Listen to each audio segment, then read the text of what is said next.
Welcome back. Well, would you drink or eat algae? New research has found the green stuff may just help your health, Lisa. Yes, stay with us on this one. Today's Jessica Millwood travelled to the US to see for herself. In my mind, I'm gone to Carolina.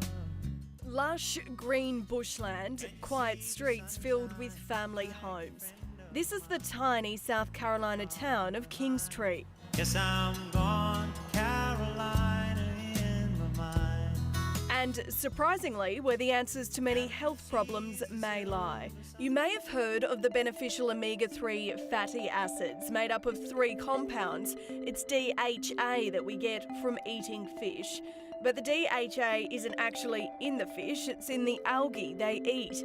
And with an increase of farmed fish ending up on the dinner table, we're simply not getting enough DHA. Fish that are grown in captivity are only as good as what they eat and what they're fed. And in some cases, the oil that's used in the diet could be vegetable oil, corn oil or soybean oil. So how can we replace that or supply that? Our approach is to go back right to the original source. Algae are the principal producers of omega-3 fatty acids. And so it's here they're skipping the middleman and growing algae for humans.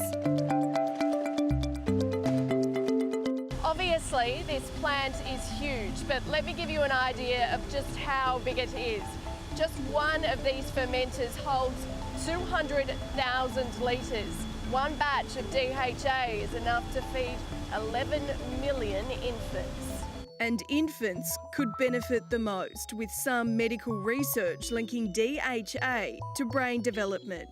Can actually reduce the risk of some of these non-communicable diseases that we see in adult years. As it stands, the numbers are alarming. Only 10% of pregnant Australian women are getting the recommended dose of DHA, and 6% of young children.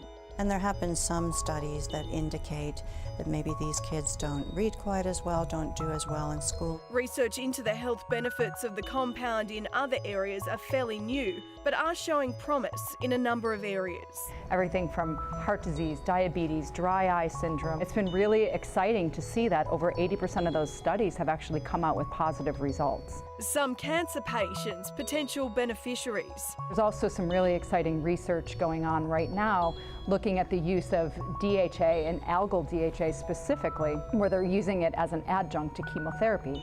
And they're showing that it actually enhances the efficacy of the chemotherapy while also protecting the healthy cells, meaning that ultimately there's less side effects.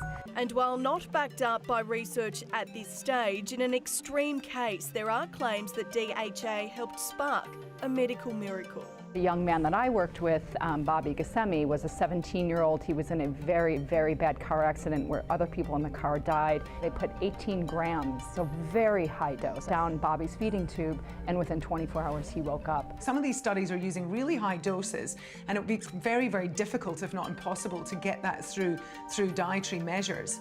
So I support having a supplement just as a safety measure. But despite all the proven health benefits, the challenge still is to get people to actually consume it. And because not everyone wants to take a supplement, a lot of work is being done here at the Maryland lab to make the finished product in a form that can be put into any food or drink.